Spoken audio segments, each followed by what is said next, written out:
நானும் network marketing பண்ணுங்கன்னு எவ்வளோதான் நான் கத்திக்கிட்டு இருக்கிறதுங்க. ஏங்க, தமிழ்நாட்டில் இன்னைக்கு வேலை வாய்ப்பு ரொம்ப கம்மியாயிட்டே வருதுங்க. படித்த இளைஞர்கள் இன்னைக்கு வேலை இல்லாமல் கஷ்டப்பட்டுக்கிட்டு இருக்காங்க. அப்படி வேலை கிடைச்சாலும் 90% மக்களுக்கு வெறும் 20,000 ரூபா சம்பளம் தாங்க கிடைக்குது.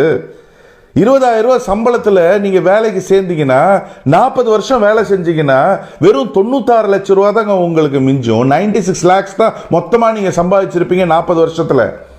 30,000 ரூபா சம்பளம் இருந்தால் 40 வருஷத்தில் 1,44 லட்சம் ரூபா தான் சம்பாதிச்சிருப்பீங்க 40 வருஷம் கஷ்டப்பட்டீங்கன்னா. அதில் உங்களுக்கு வீட்டு வாடகை, ஈபி, அதுவே மாதம் 10,000 ரூபா நீங்கள் எடுத்து வைக்கணும். அப்படி எடுத்து வச்சிங்கன்னா 40 வருஷத்தில் 48 லட்சம் ரூபா அதில் நீங்கள் கட்டியிருப்பீங்க. மீதி இருக்கிறது வெறும் 96 லட்சம் ரூபா தான். அது தவிர மல்லிகை ஜாமான், அதுக்கப்புறம் கேஸு எக்ஸெட்ரா அது ஒரு 10,000 ரூபா வச்சுப்போம் மாதம். 40 வருஷம் நீங்கள் செலவு பண்ணியிருந்தீங்கன்னா 96 லட்சத்தில் திருப்பி 48 லட்சம் ரூபா கழிஞ்சிரும். அப்போ மீதி இருக்கிறது வெறும் 48 லட்சம் ரூபா தாங்க. அதுக்கப்புறம் பெட்ரோலு, அந்த வண்டியோட மெயின்டெனன்ஸு, அதெல்லாம் ஒரு 5,000 ரூபா எடுத்துப்போம். அப்படி 40 வருஷம் நீங்கள் செலவு பண்ணியிருந்தீங்கன்னா அதில் ஒரு 24 லட்சம் ரூபா கழிஞ்சிரும். அப்போ மீதி இருக்கிறது வெறும் 24 லட்சம் ரூபா தான். அதுக்கப்புறம் பிள்ளைங்களுடைய எஜுகேஷனு, ஹாஸ்பிட்டல் செலவு, அது தவிர ஏகப்பட்டது இருக்குது. அது ஒரு 5,000 ரூபா வச்சுப்போம். 40 வருஷம் பார்த்தீங்கன்னா அது ஒரு 24 லட்சம் ரூபா. மீதி இருக்கிறது ஜீரோ. அதை தவிர ட்ரெஸ் இருக்கு, நகை இருக்கு, பிள்ளைங்களுடைய கல்யாணம் இருக்கு, டிராவல் இருக்கு, Deepavali, Pongal, Christmas, new year, Ramzan, Bakrid இருக்கு, ஏதாவது ஒரு மற்ற நண்பர்களோ உறவினர்களுடைய ஃபங்க்ஷன்னா கிஃப்ட் வாங்கிட்டு போனோம், ஏகப்பட்டது இருக்கு.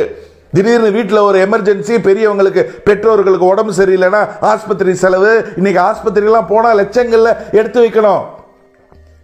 ஏற்கனவே ஜீரோ. என்ன பண்ணுவீங்க? எங்க போவீங்க? ஏங்க, சொன்னா கேளுங்க. நீங்க ஏதாவது வேலையில் இருந்தீங்கன்னா அட்லீஸ்ட் ஒரு பார்ட் டைமாவது நல்ல ஒரு நெட்வொர்க் மார்க்கெட்டிங்ல நீங்க உங்களை இணைச்சுக்கிட்டு உழைப்ப போடுங்க. நீங்க 40 வருஷம் அங்க உழைச்சாலும் உங்களுடைய மீதி பேங்க் பேலன்ஸ், உங்ககிட்ட இருக்கிற பணம் ஜீரோ.